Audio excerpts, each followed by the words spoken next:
General RADAHN is cursed ever to wander.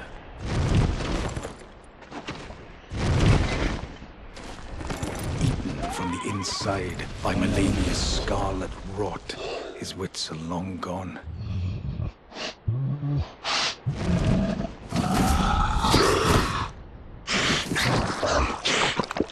Now he gathers the corpses of former friends and foes alike, gorging on them like a dog.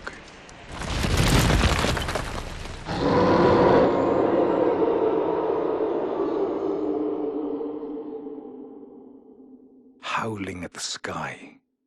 Welcome back, my friends, to another episode of Elden Ring. We're picking up sort of where we left off, taking a little bit of a different turn for this episode. If you've been paying attention to my playthrough, I've actually been streaming it.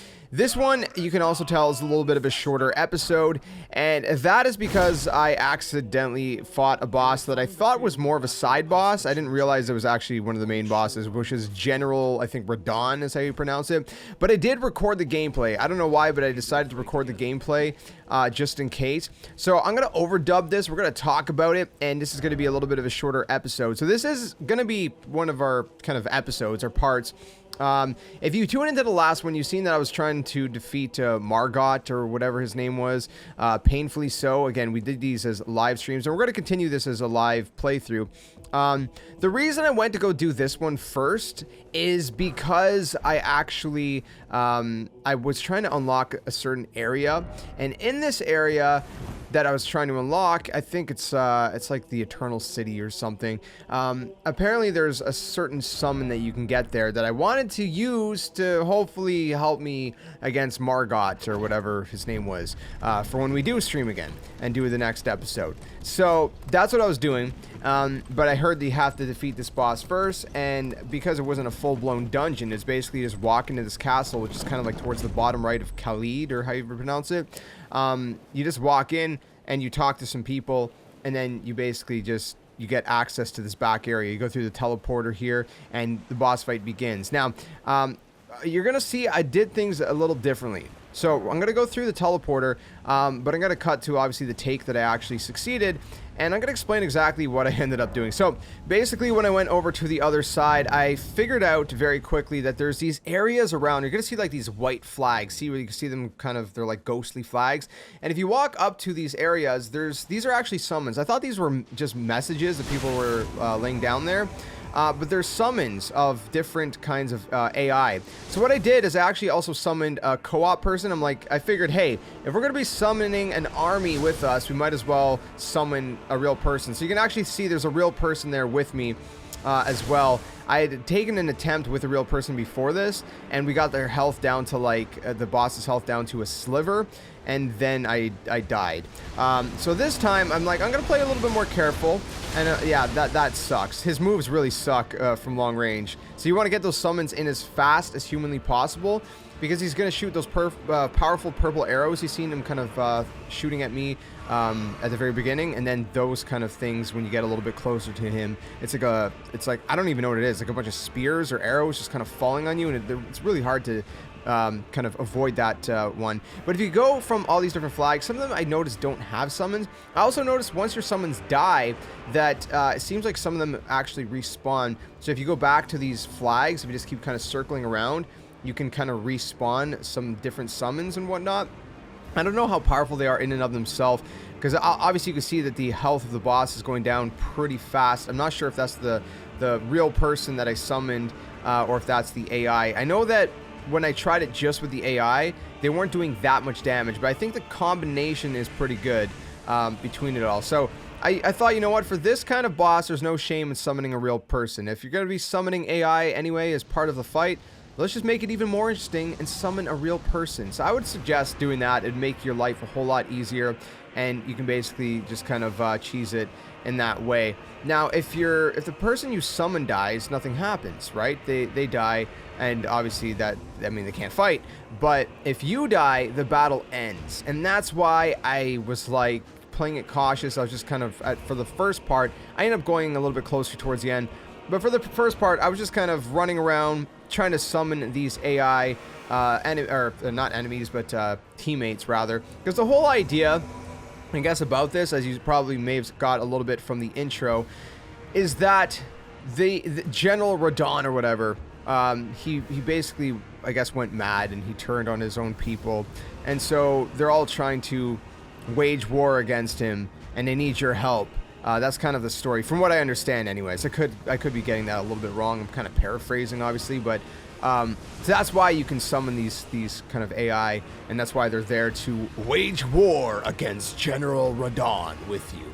So yeah, that's kind of what's going on there, and you can see they die pretty quick. So that's why I say if you just kind of go from flag to flag, you can see the summons reappear and whatnot, and you can summon new ones. Just some of the flags, I guess, didn't have any summons though, which was kind of odd, and you may have noticed that these are actually just messages. So sometimes it's a little bit tricky to tell the difference, but again, he's gonna have a second phase when he gets to half health, and his second phase is freaking brutal. He has all this like purple energy around him. He has these purple orbs that'll kind of like suck you towards him. Kind of reminds me of Destiny. If you ever play Destiny and you have those grenades, you know, those void grenades that kind of suck someone towards them.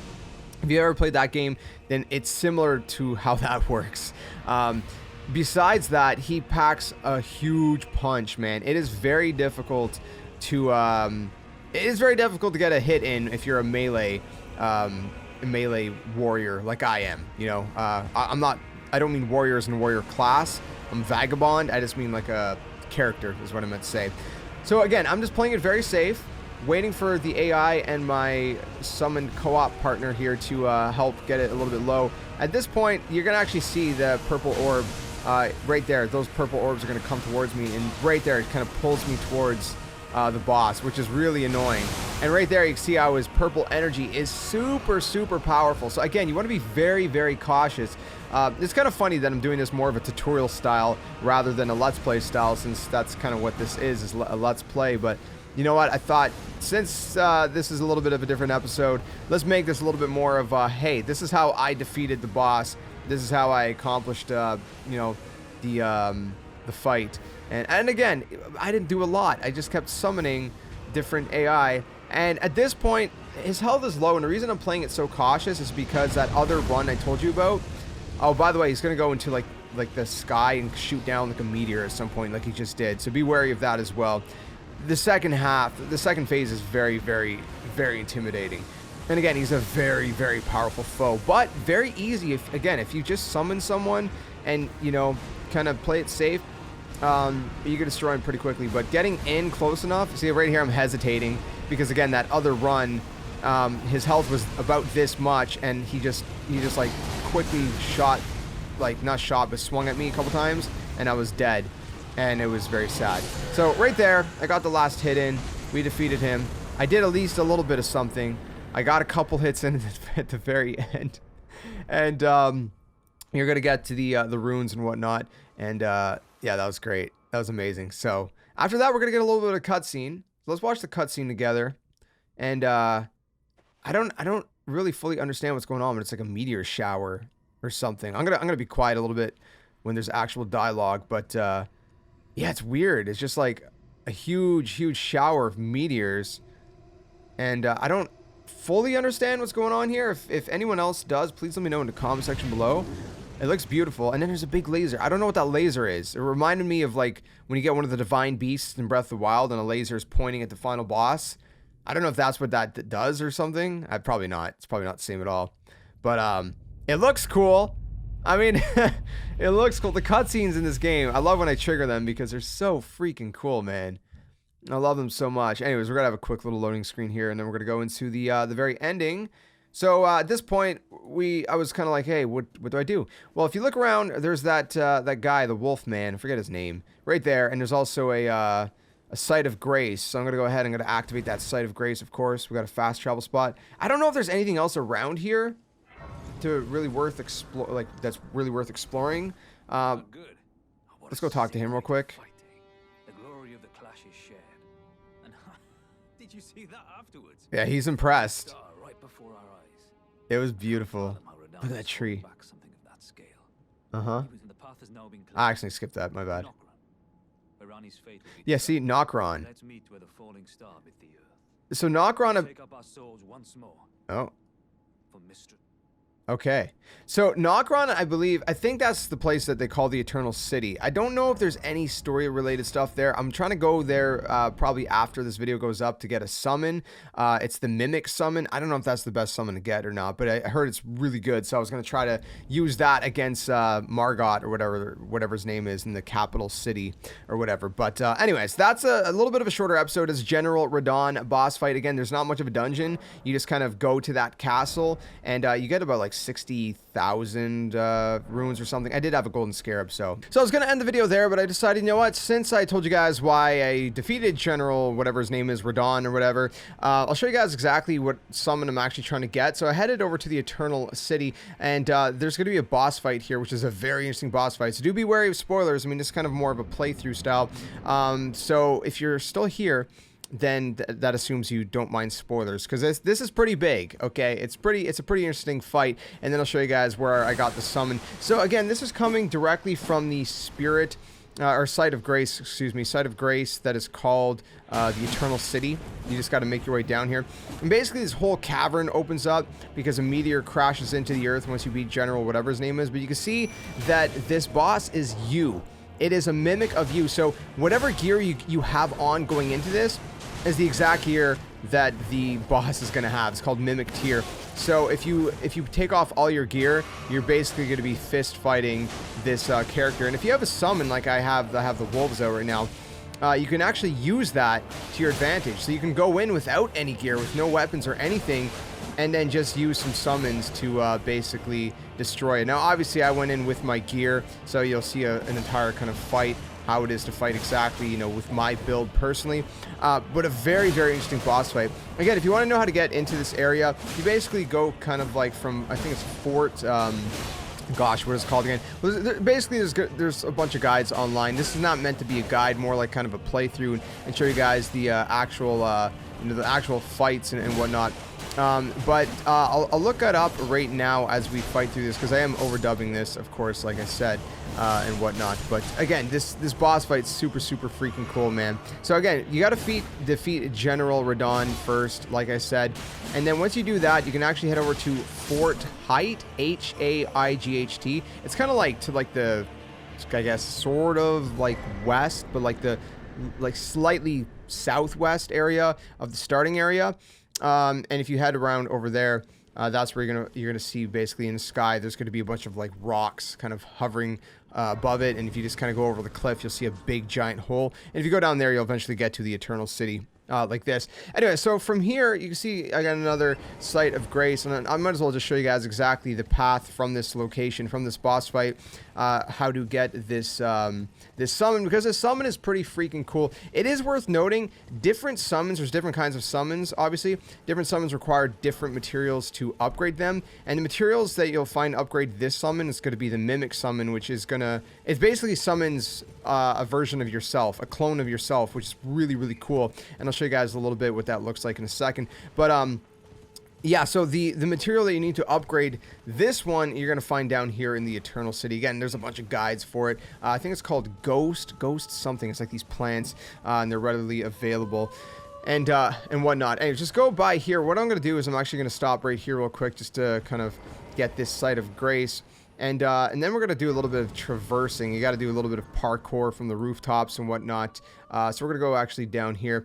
But again, this place is so beautiful, man. It is absolutely insane. When I first walked down here, I should have been recording. I was like, hey, you know, it's not a big deal. It's not going to be any big story moments that I'm going to be running into. I'm just going to get a summon. But lo and behold, this place is it's just nuts, dude. The different environments that you have in this game is just crazy. I actually went up these stairs real quick first. I know it looked like I was confused because I was going to go down. I was like, well, let me check up here. And there's actually a rune arc. So definitely go up there if you guys want to make sure you guys get that. Watch that jump there. I almost missed it. You're going to fall down if you miss that jump. And it's not going to be good. Anyways, so I'm just going to go down this path here. And again, if you're trying to get this summon, you can follow my path. This isn't meant to be a guide, like I said, but I wanted to show you guys kind of my playthrough of what I was trying to do when I, you know, initially went to go fight General RADAHN or whatever his name was, and kind of what led up to that. So I figured, you know what, since that boss fight happened for a reason, well, I'll show you the reason that it happened, which is to get this summon, which honestly is pretty worth it. So I did get a little bit confused here, but you're going to go down this hall, and you're going to need one of those stone sword keys or whatever. I've found quite a few, actually, just randomly through my playthrough, so I'm sure you might have one yourself. If not, again, there's probably a bunch of guys out there. I'm just going to quickly kill this enemy, and the summon is in this chest, so I'm going to pick up the summon, and I'll show you guys how it works just to kind of cap off this episode, but it's pretty freaking cool. The one thing to note, it uses HP instead of FP. So you don't need any FP, which is good, but you got to make sure you have quite a bit of HP because it uses like 600, which is absolutely insane. So if we actually go into the inventory here and I go down to the summon, you'll see if when I'm hovering over it, right there, it uses 600 HP, or what is it, 660 I think it says. I'm looking at a very small preview of it as I overdub this. It's nuts. Let me show you how it works though. So I'm just gonna go over here and fight these little guys just to show you guys exactly what happens. This is without it being upgraded, by the way, so it does take a moment for it to kind of form, as you can see, but it's me. It's a ghost version of me, and he's using an arrow because I have a bow, a really weak bow and arrow on my person, and that's just to kind of hit this bird in this other farming spot. If you know, you know. If you know what farming spot I'm talking about, you know. But you can see what it's doing with the twin blade here. And again, you see that it took about almost half my health. I mean, I got like, at the time of recording this, I think I was level 38 or 39 in vigor. So you can see I'm pretty tanky, and it took about half my health. So I don't know how this summon would actually work if you're not a tanky player. Like if you're a mage, obviously you're not going to have as much HP, and so I would assume in that case this summon would not be viable for you. But you can see exactly what it did right there, and it absolutely destroyed. So that's why I was kind of, you know, going to try to get this summon, and that's kind of why I ended up defeating General RADAHN, because it's a pretty crazy summon. Anyways, if you guys enjoyed this one, be sure to leave it a like, subscribe for more. We do a variety of gaming content. We talk about the games, play the games here on the channel, and I will catch you guys in the next episode where we will resume our live playthrough of Elden Ring. Thanks so much for watching. I'll see you guys in the next one. Until then, game on. See you guys then.